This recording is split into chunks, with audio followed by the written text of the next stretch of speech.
السلام عليكم.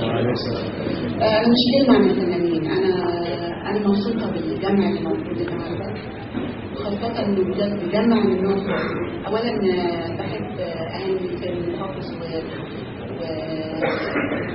والبحر الأحمر في العيد القومي، كل سنة وأنتم طيبين ودايما يا رب متجمعين بألف خير ومصر دايما بخير.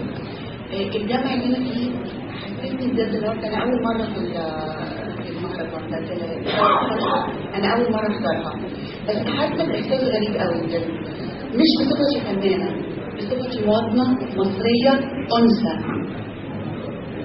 وبأكد أنثى مصرية مسلمة. أنا مبسوطة بالجمع اللي موجود، بحب الحرية والعدالة مع سياسيين، مع فنانين، مع رياضيين، مع إعلاميين في مدينة سياحية في البحر الأحمر. بجد حاجة جميلة قوي. يعني النهارده يعني استشعرت بذرة خير.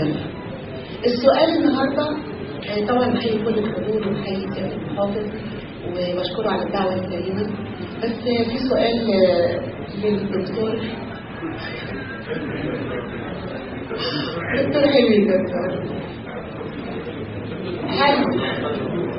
هل اعتبر الجمع ده مصالحة من حزب الحرية والعدالة للفنانين وللفن وللسياحة؟ وأرجوك رد دلوقتي. ألف شكر. شكرا أستاذ.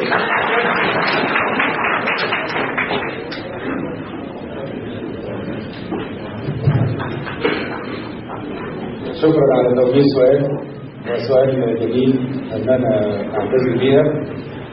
موضوع شديد، كل السياسيين حزب الحرية والعدالة منهم ممكن يغلطوا، لانهم بشر مش ملائكه، واحنا في الحرية والعدالة ممكن نكون غلطنا مره واثنين و10 كمان ممكن.